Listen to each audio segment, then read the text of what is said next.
Damos comienzo al capítulo 29 de este libro maravilloso. Sobre el capítulo 29 de Génesis, quisiéramos escribir las palabras que se encuentran en Gálatas capítulo 6 y versículos 7 y 8, donde dice: No os engañéis, Dios no puede ser burlado, pues todo lo que el hombre sembrare, eso también segará. Porque el que siembra para su carne, de la carne segará corrupción, mas el que siembra para el Espíritu, del Espíritu segará vida eterna. Comenzando con este capítulo, veremos que Jacob empieza a cegar la cosecha de su maldad. El pasaje en Gálatas está escrito primeramente a los cristianos, pero declara una ley universal de Dios para todas las edades. Es verdad en cualquier parte de la vida. Cada hijo de Dios debe aprender la lección, que el que siembra para su carne, de la carne segará corrupción. Si uno siembra maíz, siega maíz. Al sembrar algodón, cosecha algodón. Si uno siembra trigo, tendrá que cosechar trigo. Y cuando uno siembra cizaña, pues segará cizaña. Y uno descubre que esto se lleva a cabo a través de toda la Escritura. Por ejemplo, Faraón mató a los niños varones de los hebreos. ¿Y qué sucedió? Bueno, su propio hijo fue muerto por el ángel de la muerte. Acab mató a Nabot a sangre fría, y los perros llegaron y lambieron la sangre de Nabot. Elías vino donde Acab y le dijo que en el mismo lugar donde los perros lamieron la sangre de Nabot, lamerían la sangre de él. Acab quizás sonrió y pensó: bueno, simplemente me mantendré alejado de ese lugar. Sin embargo, amigo oyente, esta profecía se cumplió literalmente. También David, el gran rey de Israel, descubrió que esta era una ley inexorable que fue aplicable a su pecado. Cometió esos terribles pecados de adulterio y homicidio. Dios le perdonó su pecado, es verdad. Sin embargo, comprobó David que lo que había sembrado, eso tuvo que segar. A su hija la violaron y mataron a su hijo. Aún Pablo el apóstol sintió el peso de esta ley. Él dio su consentimiento para apedrear a Esteban. ¿Y qué ocurrió? Más tarde, a Pablo lo llevaron fuera de la ciudad de Listra y le apedrearon y lo dejaron por muerto. Ahora este hombre Jacob es la ilustración clásica de esta ley inflexible.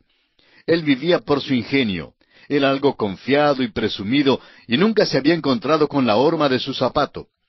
Como resultado, pensaba que no le hacía falta la ayuda de Dios. En la casa del tío Labán, Jacob encontró la horma de su zapato. No importaba cómo Jacob practicaba el engaño, el tío Labán le superaba y probaba que él era realmente un perito en los métodos que Jacob utilizaba. Jacob era el hijo menor y se hizo pasar por el hijo mayor para engañar a su padre. Labán dio a Jacob la hija mayor cuando Jacob pensaba que recibiría la menor. Jacob, pues, estaba cegando lo que había sembrado. Aquí en el capítulo 29 de Génesis encontramos que Jacob llega a Harán, se encuentra con Raquel y el tío Labán sirve por Raquel y su tío le engaña. Leamos los primeros 3 versículos de este capítulo 29 de Génesis. Siguió luego Jacob su camino y fue a la tierra de los orientales. Y miró y vio un pozo en el campo, y aquí 3 rebaños de ovejas que yacían cerca de él, porque de aquel pozo abrevaban los ganados, y había una gran piedra sobre la boca del pozo. Y juntaban allí todos los rebaños, y revolvían la piedra de la boca del pozo, y abrevaban las ovejas, y volvían la piedra sobre la boca del pozo a su lugar. Jacob había salido de Betel, y seguía en su viaje por un período de tiempo. No se nos dice cuánto tiempo viajó antes de llegar a la tierra de Harán. Notamos aquí la importancia del agua en aquel país. Y todavía es importantísima porque en muchos lugares no se encuentra en grandes cantidades. Debía ahorrarse, y por eso, en una cierta hora del día, quitaban la piedra de la boca del pozo, y luego todos abrevaban las ovejas. Las personas sacaban el agua para ellos mismos, y luego tapaban el pozo. Es exactamente la hora cuando estaban preparándose para abrevar las ovejas, cuando Jacob entra en la escena. Y lo vemos aquí tan presumido como siempre. Escúchelo al leer los versículos 4 y 5. Y les dijo Jacob: Hermanos míos, ¿de dónde sois? Y ellos respondieron: De Harán somos. Él les dijo: ¿Conocéis a Labán, hijo de Nachor? Y ellos dijeron: Sí, le conocemos. Tal vez sí le conocían. Ahora Jacob no le conocía, pero ya tendrá su oportunidad para conocerlo. Ahora los versículos 6 al 8 prosigue esta conversación. Y él les dijo, ¿está bien? Y ellos dijeron, bien. Y he aquí Raquel su hija viene con las ovejas. Y él dijo, he aquí es aún muy de día, no es tiempo todavía de recoger el ganado, abrevad las ovejas e id a apacentarlas. Y ellos respondieron, no podemos hasta que se junten todos los rebaños y remuevan la piedra de la boca del pozo para que abrevemos las ovejas. Note usted que Jacob acaba de llegar apenas a la tierra de ellos y ya les está diciendo cómo deben abrevar sus corderos y lo que ellos deben hacer. Esto es algo muy típico de Jacob a propósito. Pero ellos le dijeron, no podemos hasta que se junten todos los rebaños y remuevan la piedra de la boca del pozo para que abrevemos las ovejas. Leamos ahora los versículos 9 y 10 de este capítulo 29 de Génesis. Mientras él aún hablaba con ellos, Raquel vino con el rebaño de su padre porque ella era la pastora. A propósito, el pastorear rebaños era también trabajo para mujeres en aquel entonces. Y Raquel era pastora que cuidaba las ovejas de su padre. Leamos el versículo 10 que dice, y sucedió que cuando Jacob vio a Raquel, hija de Labán, hermano de su madre, y las ovejas de Labán, el hermano de su madre, se acercó Jacob y removió la piedra de la boca del pozo, y abrevó el rebaño de Labán, hermano de su madre. Realmente no sabemos quién le mandó a él a abrevar el rebaño de Labán, pero lo hizo. Jacob realmente no sigue la ley de nadie, sino su propia ley. Él dictaba los reglamentos del juego al pasar por la vida, es decir, en la primera parte de su vida. Le hacía falta aprender una gran lección, y el tío Labán es quien va a enseñarle esa lección. Llegamos ahora al versículo 11. Y Jacob besó a Raquel, y alzó su voz, y lloró. Nos ha parecido siempre extraño que besara a esta muchacha Raquel, y que alzara luego la voz y llorara. Es difícil entender por qué Jacob lo hizo, a menos que fuera por su viaje tan solitario desde el momento en que salió de su casa. Había pasado esa noche solitaria en Betel, pero aún después de esa noche todavía trató de hacer un trato con Dios, y por eso sintió una tristeza en todo el camino. Recordemos que desde Betel tuvo que viajar por el mar de Galilea y luego a Siria. Tuvo que cruzar aquel desierto y quizá tuvo muchas experiencias en el camino. Al llegar al lugar a donde iba, vuelve a ser presumido, aunque no sabía nada acerca de ese lugar antes. Saluda a estos hombres de una manera positivista, como si los hubiera conocido toda la vida. Les hace preguntas y luego quita la piedra para Raquel, aunque al parecer no era la hora de quitar la piedra, pero lo hizo. Imaginamos que estuviera tan lleno de emoción que al saludar a esta muchacha Raquel, la besó y lloró. Suponemos que esta sea la explicación de este cuadro. Ahora note usted lo que dice en el versículo 12. Y Jacob dijo a Raquel que él era hermano de su padre y que era hijo de Rebeca, y ella corrió y dio las nuevas a su padre. Note usted que él le dice que es hermano de su padre. Bueno, en realidad quiere decir sobrino. El hebreo no hace tantas distinciones como hacemos nosotros hoy en día. Si estaba emparentado, pues estaba emparentado y significaba que era hermano. Así se traduce aquí y es correcto. Pero él es en realidad su sobrino. Ahora leamos el versículo 13. Así que oyó Labán las nuevas de Jacob, hijo de su hermana, corrió a recibirlo, y lo abrazó, lo besó, y lo trajo a su casa. Y él contó a Labán todas estas cosas. Nos imaginamos que Jacob hablara de muchas cosas, el viaje que acababa de hacer y cómo había salido de su casa. No nos sorprendería que Jacob los divirtiera en la cena con la historia de cómo es que logró engañar a su hermano, y cómo consiguió la primogenitura, y cómo recibió también la bendición de su padre, y la forma en que utilizó la trampa para lograrlo, y cuán mañoso era. Sin duda les dijo acerca de aquella noche en Betel. Le dijo a Labán todas estas cosas. Ahora el versículo 14 dice, y Labán le dijo, ciertamente hueso mío y carne mía eres. Y estuvo con él durante un mes. Labán quedó convencido ahora que este era su sobrino, y le dice, en verdad tú eres pariente mío, pues quiero que te sientas como en tu casa. Ahora pasa un mes, ¿y qué sucede? Bueno, Jacob no trabaja. Es un sobrino que ha llegado de un país lejano y está visitando a su tío. Suponemos que pensó que podía gozar del hospedaje gratuito y durante aquel tiempo galantea a la señorita Raquel. Por lo menos es cierto que la ha mirado amorosamente y creemos que ella también le miraba con amor. Ahora nos imaginamos que fuera en una mañana en el desayuno cuando tuvo lugar el incidente siguiente. En los versículos 15 al 17, escuchemos la conversación entre tío y sobrino. Entonces dijo Labán a Jacob: «¿Por ser tú mi hermano, me servirás de balde? Dime cuál será tu salario». Y Labán tenía 2 hijas. El nombre de la mayor era Lea, y el nombre de la menor Raquel. Y los ojos de Lea eran delicados, pero Raquel era de lindo semblante y de hermoso parecer. El tío Labán es muy astuto. ¿Quién ha dicho algo de trabajar? Jacob no lo ha mencionado. Pero el tío Labán es muy mañoso y dice que no quiere que Jacob le trabaje sin recibir salario. Y dice que está dispuesto a pagar a Jacob un salario conveniente. Francamente, usted no vive con Labán un mes sin hacer algún tipo de arreglo para pagar el hospedaje. El tío Labán es mañoso también y ahora tratará con su sobrino. Se nos presenta aquí otra hija, la cual es Lea. El tío Labán ha vigilado a este joven y ha notado que su sobrino tiene mucho interés en su hija Raquel, la menor de las 2 hijas.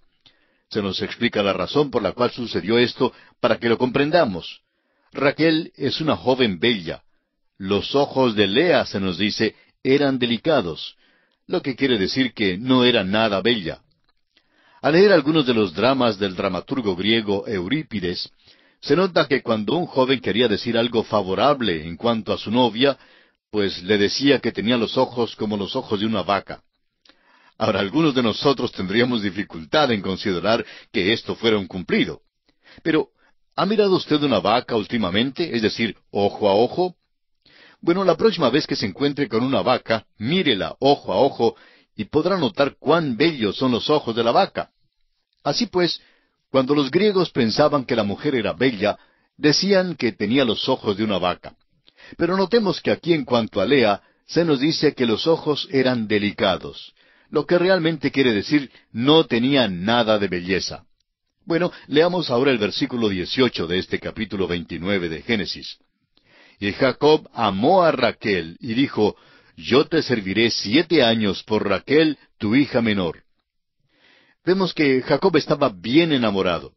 Por tanto, aquella mañana en el desayuno, cuando el tío Labán sugirió que trabajara, pensaba realmente en otra cosa. Sabía que el joven se había enamorado de Raquel y por tanto no creemos que le sorprendiera la contestación de Jacob cuando le preguntó cuál sería su salario. Jacob estaba dispuesto a trabajar 7 años por Raquel, y Labán concuerda con la respuesta de su sobrino. Leamos los versículos 19 al 22. Y Labán respondió: «Mejor es que te la dé a ti, y no que la dé a otro hombre. Quédate conmigo». Así sirvió Jacob por Raquel 7 años, y le parecieron como pocos días, porque la amaba. Entonces dijo Jacob a Labán: «Dame mi mujer, porque mi tiempo se ha cumplido para unirme a ella». Entonces Labán juntó a todos los varones de aquel lugar e hizo banquete.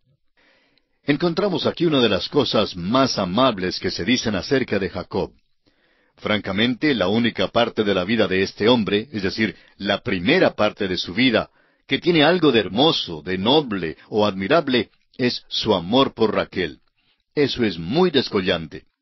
Puede imaginarse a Jacob trabajando. Y amigo oyente, el tío Labán obligó a Jacob a trabajar duro. Trabajar en el frío, en la lluvia y en todo tipo de tiempo. Pero Jacob siempre pensaba en aquella señorita Raquel. Allí estaba para recibirlo y saludarlo, y él estaba pero muy enamorado de ella. Leamos los versículos 23 al 26 de este capítulo 29 de Génesis. Y sucedió que a la noche tomó a Lea su hija y se la trajo, y él se llegó a ella. Y dio Labán su sierva Silpa a su hija Lea por criada. Venida la mañana, he aquí que era Lea. Y Jacob dijo a Labán: «¿Qué es esto que me has hecho? ¿No te he servido por Raquel? ¿Por qué pues me has engañado?» Y Labán respondió: «No se hace así en nuestro lugar, que se dé la menor antes de la mayor». Encontramos aquí una mala jugada. En la ceremonia de matrimonio en aquellos días, la mujer se cubría con un velo y quedaba velada por completo para que no la vieran. Pobre Jacob no vio a la muchacha hasta que entraron en la tienda. Alzó el velo y he aquí no era Raquel, era Lea. Y nos preguntamos si en aquel momento, al ver que había sido engañado, Jacob quizá recordó algo de su propio padre cuando él se hizo pasar por el mayor.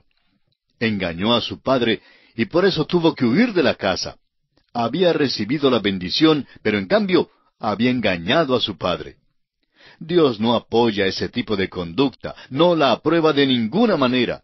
Dios había prometido la bendición a Jacob, pero debió haber esperado para recibirla por la senda que Dios había establecido. Debe recibir la bendición por la senda de Dios, y no por la suya. ¿Y qué pasa? Se hizo pasar por el mayor cuando realmente era el menor. Ahora aquí cree que consigue la menor, pero en vez de eso obtiene la mayor de las hijas de Labán.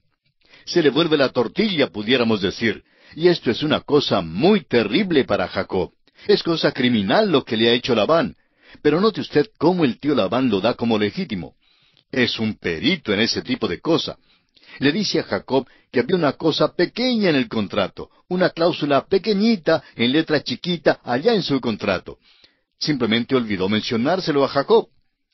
Tienen una costumbre en su tierra, y es que la hija mayor debe casarse primero, y que la hija menor no se puede casar hasta cuando se haya casado la mayor. Le dice que siente muchísimo que se le olvidara mencionar esto y que fue por eso que sucedió así. Pero el tío Labán está dispuesto a ser muy generoso en sus tratos y por tanto le hace a Jacob otra oferta. Leamos el versículo 27 de este capítulo 29 de Génesis. Cumple la semana de esta y se te dará también la otra por el servicio que hagas conmigo otros 7 años. Esta semana son otros 7 años. Ahora no diga usted que este hombre tendrá 2 esposas y que Dios lo aprueba. El relato aquí es inspirado porque eso es lo que sucedió. Pero eso no significa que Dios lo hubiera aprobado. En el caso de Abraham que tomó a Agar, toda la historia manifiesta que Dios lo desaprobó por completo. Y se relata aquí porque es un hecho que ocurrió. Bueno, el tío Labán está recibiendo el valor cabal del dinero, ¿no le parece? Y el pobre Jacob realmente está recibiendo clases en esa escuela de las dificultades, en esa escuela del sufrimiento. Pero está tomando 2 esposas y no debe haberlo hecho, y estará muy afligido por eso. Leamos el versículo 28. E hizo Jacob así, y cumplió la semana de aquella, y él le dio a Raquel su hija por mujer. El pobre Jacob ciertamente se ha llevado un chasco. El tío Labán le había dicho que le daría a Raquel si le servía 7 años.